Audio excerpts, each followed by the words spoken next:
Computer Science 460, Chapter 22, Project Management. Let's begin by talking about project risk. There's an old saying that Murphy was an optimist, and you'll see that that's pretty much throughout this entire presentation. So we'll begin by talking a little bit about project risk, and this is from a company called Despair.com. They make posters that are known as demotivators. This one says overconfidence. Before you attempt to beat the odds, make sure you can survive the odds beating you. Risk has been portrayed in fiction, in documentaries, and in cinema. And some of the recent or more recent portrayals in cinema, Shackleton was about an expedition to Antarctica. Into Thin Air was about the 1996 expedition on Mount Everest that resulted in numerous casualties, and Apollo 13 was about the ill-fated Apollo mission that had the famous line, Houston, we have a problem. In terms of those three, the one that I'm most familiar with is the Into Thin Air book by John Krakauer about Mount Everest. And you can find a copy of the original article at various places on the internet. It was written for Outside Magazine. Virginia Commonwealth University course on group dynamics says, in 1996, dozens of teams of climbers made their way to the top of the world, seeking the greatest trophy in the world of mountaineering, climbing Mount Everest. But when a snowstorm swept down on the two teams as they made their way down the mountain, tragedy struck. 8 members of the 2 expeditions died from exposure, including the team leaders. The world learned of this tragedy in 2 ways. First, the climbs were carefully documented on the internet. Also, the author John Krakauer documented these events for Outside Magazine and later in his book Into Thin Air. This incident illustrates that many things can go wrong in groups. Although the groups were called teams, they lacked any of the characteristics typically associated with teams and teamwork. The members barely knew each other, and they shared no common bond or experiences. They had never practiced climbing together before attempting the summit, and had never developed the kind of organization needed to cope with the extraordinary conditions they faced. Both of the teams were also very heavily dependent on the 2 leaders of the teams. So when the leaders became disabled, the groups were unable to function. As Krakauer writes, we were a team in name only, I'd sadly come to realize. Although in a few hours we would leave camp as a group, we would ascend as individuals, linked to one another by neither rope nor any deep sense of loyalty. Each client was in it for himself or herself, pretty much. And I was no different. I sincerely hoped that Doug got to the top, for instance. Yet I would do everything in my power to keep pushing on if he turned around. And it's gotten worse since that 1996 expedition. The photo in the lower right is from May 2019. And that's the lineup that was going up the Hillary step that got to the summit. It looks like a Disneyland ride almost. And you can imagine if the weather took a sudden turn, which it often does at that altitude, how many people would be in serious trouble. 2014, 2016 were particularly bad years on the mountain as well. So risk assessment takes place at 2 different levels. The macro project risk, which is the level of the firm and the project. And we'll talk about how this can be managed through things like portfolio approaches and scoring models that are talked about in the text by Laudon Laudon that deals with management information systems. And then micro project risk, which happens at the level of the project and within project activities over time. That's going to be our focus from a software engineering standpoint. We're not as focused on the overall risk to the organization. In this case, it would be Hilo Computer Science Department, but we're more focused on the projects that we have at hand. So we'll be looking at these micro project risks. In contrast, Sommerville makes 3 categories of risks. Project risks, which are those that affect the project schedule or resources. Product ones that affect the quality or performance of the software being developed. And business risks, which affect the organization developing or procuring the software. Business risk is what Laudon and Laudon refer to as macro project risks. Project and product risks would most likely be classified as micro project tasks or risks. So this is a figure from Sommerville. It's figure 22.1 from page 632 of the 10th edition. And these are some examples of common risks. Staff turnover, experienced staff leave the project before it's finished. That happens all the time in the tech industry. Management changes. You change who's in charge of the organization or in charge of the project. Unavailability of hardware, requirements change, and there's always requirements change. So this one deals with a larger number of changes than anticipated. Specification delays, not knowing what the interfaces are for up or downstream systems. Size underestimate, and believe me, the size of the system is always underestimated. Case tool underperformance. This is particularly true for visual development projects. And technology change. The underlying technology on which the system is built is superseded by a new technology, new version, language comes out. There's always a new version of Android that's coming out, and so you have to update the product based on that technology change. Product competition. Somebody gets to the marketplace first. How do you pivot to make yours more attractive in the marketplace? The last two are at the business level. And you can use tools such as Levitt's model and Porter's 5 forces to understand the risk for the term, or for the firm. So 4 stages of risk management. Risk identification, what can go wrong? Risk analysis, what is the likelihood of the risk and what is the impact if that risk were to come to fruition? Risk planning, how do you avoid the risk taking place, and if it does take place, how do you minimize it? And then risk monitoring. Is the risk more or less likely? You can classify risk by probability that can occur and its effects. Sommerville uses categories for the probability of low, moderate, high. And for the effects, he uses catastrophic, serious, tolerable, and insignificant. So going back to Murphy, if everything seems to be going well, you've obviously overlooked something. Risk identification is a good team activity and brainstorming project. So here's an example. This is figure 22.3 on page 634 of the 10th edition. These are examples of possible risks in each one of the different types of categories. So, for people, key staff becoming ill or unavailable at critical times.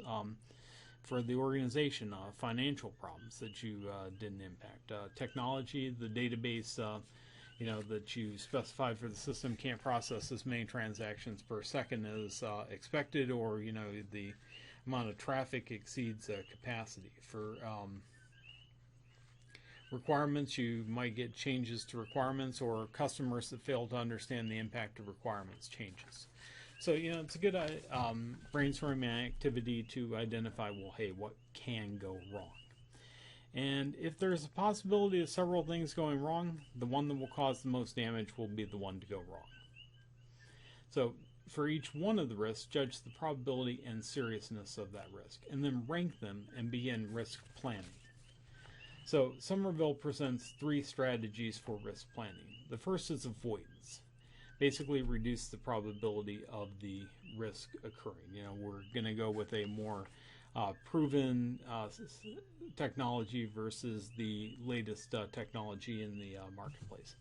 Minimization strategies basically reduce the impact of the risk. So, for example, you could plan for 80% staff availability. Don't plan for 100% staff availability, or plan for La Lima being on at critical points during the weekend. Try to turn it in early. And then contingency plans, you're prepared for the worst and have a strategy to deal with it.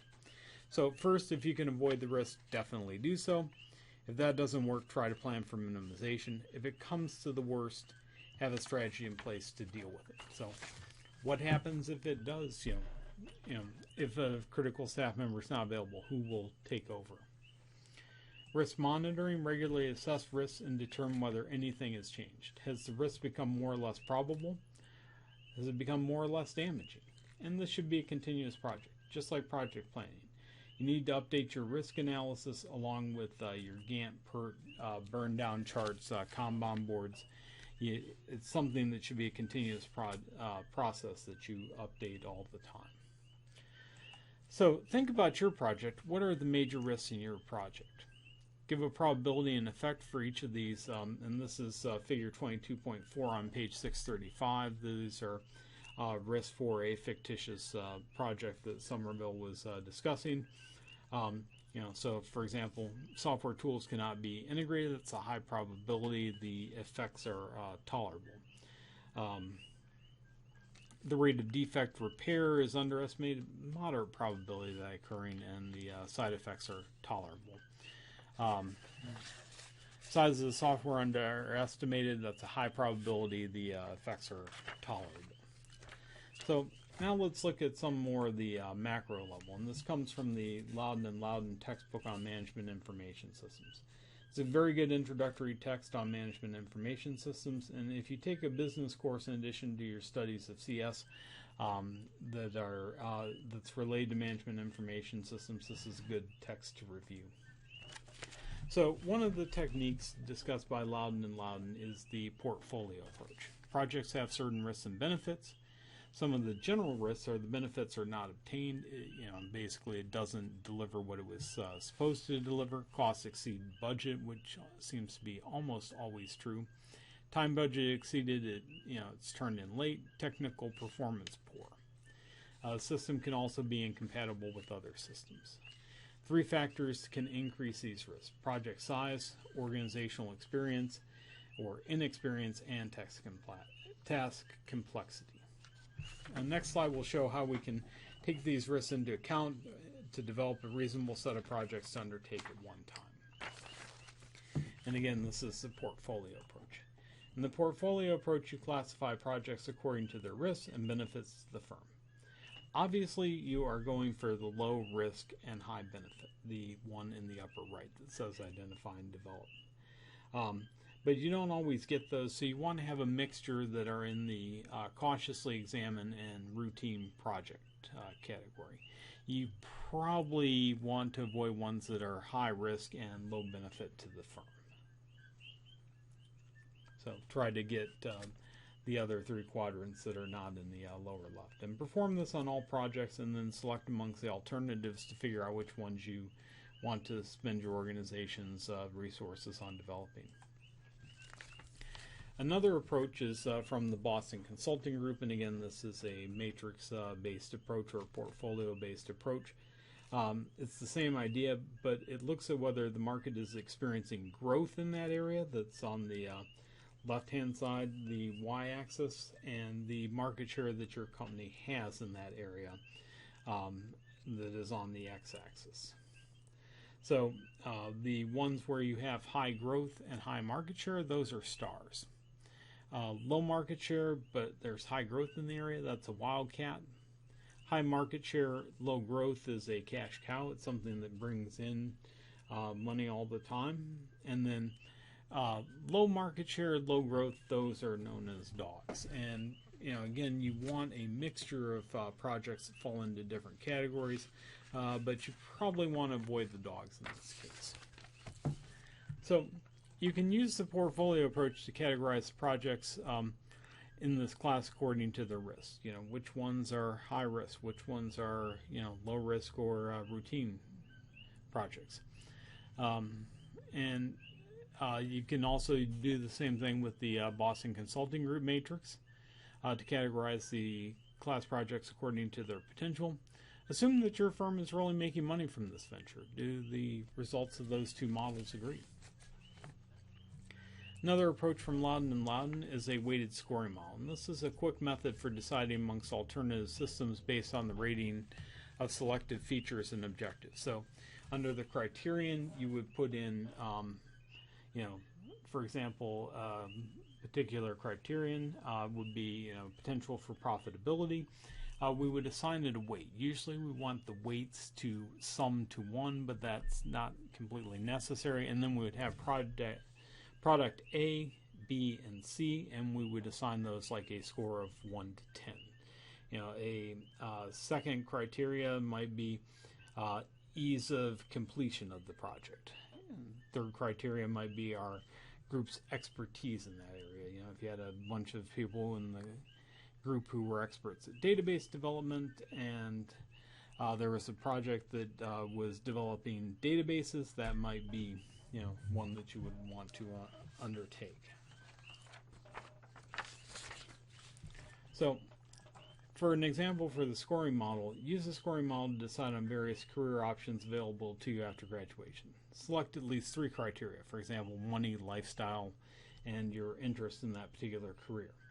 Add the weights to each of these criteria. It's best if they sum to 1, but it's not necessary, and then select 3 different career options. Score each of these careers based on your criteria.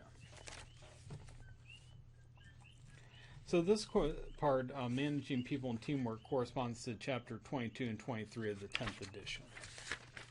So we'll start with talking a little bit about the problems with the people and teams part. Number 1, Sommerville has a very, very simplistic view of personality types and management in general.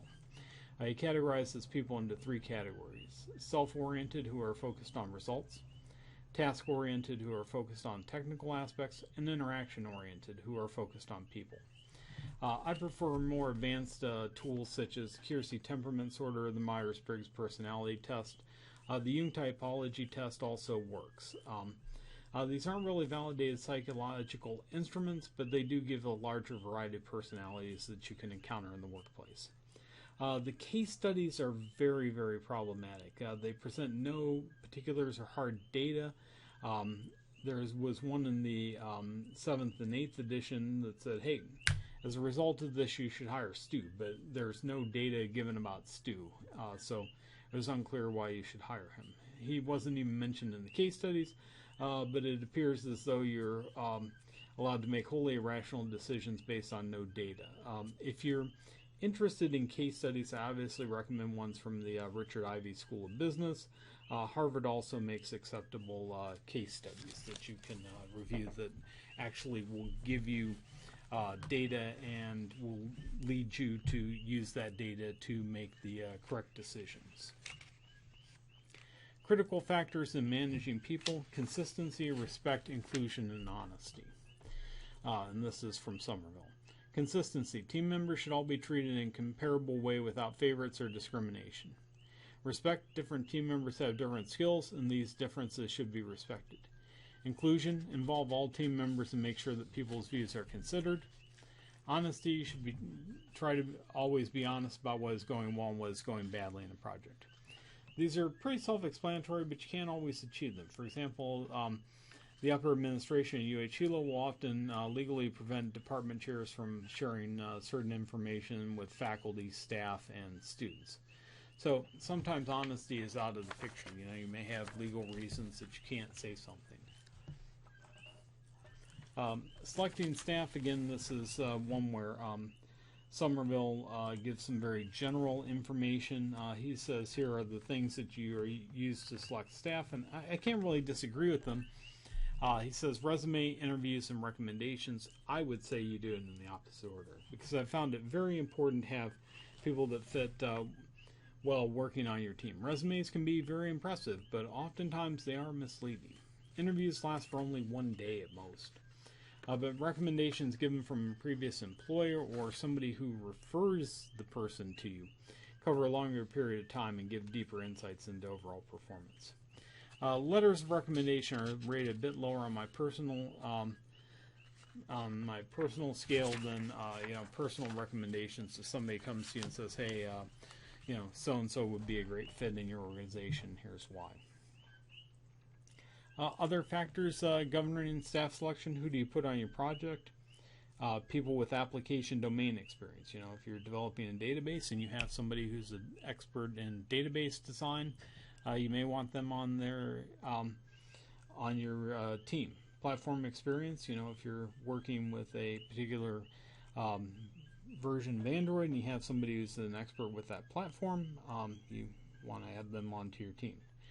Programming language experience. If the project is in Java, you'll want somebody who knows Java. Problem-solving ability is a general thing. Definitely worth having. Educational background, communication ability, adaptability, attitude, and personality. Which one do you feel is most important? People disagree on this all the time. For example, I'm more likely to go with attitude, personality, and communication, with some emphasis on problem-solving capabilities. Other faculty will have different selection criteria for people. Testing and hiring. Some companies use tests to test potential hires. Like certain companies will give you technical tests. These are similar to CADIS problems or problem-solving scenarios where you'll be asked to write a piece of code. Psychometric tests, I recall being interviewed at the IBM Center for Advanced Studies, and IBM would set you in a room with an empty desk and see what you did. They'd wait about 20 to 30 minutes for you to come in. Did you I sat and took out my organizer and started writing notes in my organizer. Did you fall asleep? Did you rummage through the desk? Those were the answers that they were not looking for. Definitely not rummaging through the desk. Google has a nice combination of these types of questions that they'll ask you. Sommerville also uses Maslow's Pyramid of Human Needs, but also looks at its weaknesses. Mainly it is particular to the individual. So, first thing you need to do is satisfy physiological needs. You need food, shelter, water, followed by safety and social needs, esteem, and finally self-realization. So if you have somebody who's at the esteem level, then you need to put a management structure in place to motivate them to their self-realization.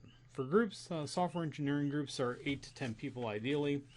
At least that's what Sommerville says. 8 to 10 is probably too large for a class experience. You would have a lot of people taking off in that case. Larger groups are typically broken down into smaller sets, and factors that influence the abilities, performance, results of a group are the composition, cohesiveness, communication, and organization of the group. In terms of composition, you want a mix of skills and personality types. Software engineers are highly technical, but can also be a bit egotistical. Group leaders are to keep track of the day-to-day working of their group, and it's good to partition into technical and managerial. You don't want all of one personality type, even if it's a desirable type. Going back to the Keirsey temperaments order, if you put all field marshals together in one team, it doesn't work well.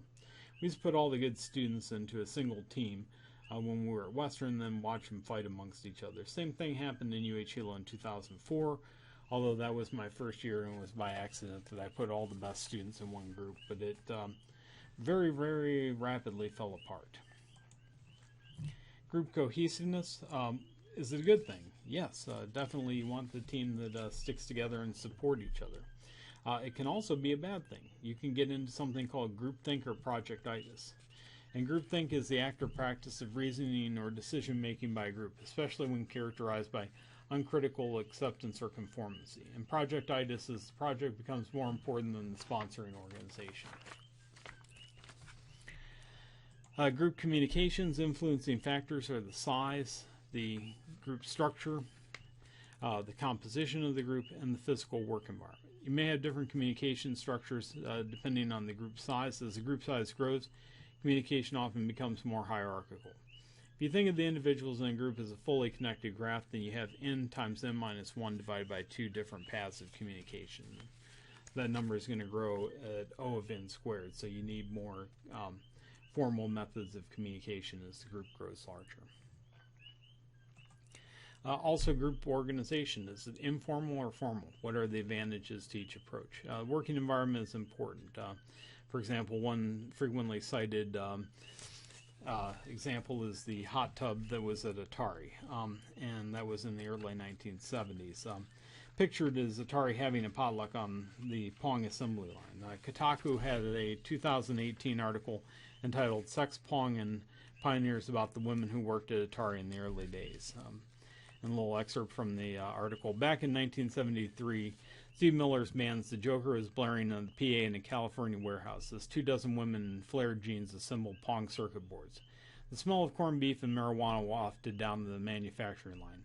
Orders for Atari's landmark table tennis game were still pouring in on the crisp October day when Elaine Shirley first giddily entered the warehouse to join the all-women crew of Pong cabinet stuffers. A woman with a moo-moo had hired Shirley, 18 years old and fresh out of high school, on the spot after Shirley confirmed that she could play the guitar. She wanted to make sure I was good with my fingers. The other thing is there needs to be a blend of public and private areas. You don't want everything to be public in terms of group organization, but you don't want everything to be private. McHugh actually looked at the design of space, and how it influenced innovative design. The space needs of a computer programmer in terms of working space, furniture design, access to terminals, conference room, and overall working environment led IBM to construct a facility intended to enhance programmer productivity and development environment. The facility is in Santa Teresa Laboratory in San Jose, California, designed by MBT Associates of San Francisco. And the essay discusses the programmer's needs, how they were perceived, and the process by which they led to unique design concepts, as well as the architectural philosophy underlying the design process for the workspace. Be interested to see some newer articles on this, and I'm not sure exactly what field that lies in, studying the configuration of workspace and dynamics. Last but not least is the People Capability Maturity Model, and this is basically a framework for improving the way that an organization manages its human assets. It's based on the same concept as CMMI, and we haven't explored CMMI yet, but it's the Capability Maturity Model. And basically it categorizes an organization's software development capabilities into 1 to 5 different categories, from initial to optimizing. Likewise, PCMM does the same for managing human capabilities. So, with the last one being optimizing and having continuous workforce innovation, coaching, personal competency development. And thank you for listening.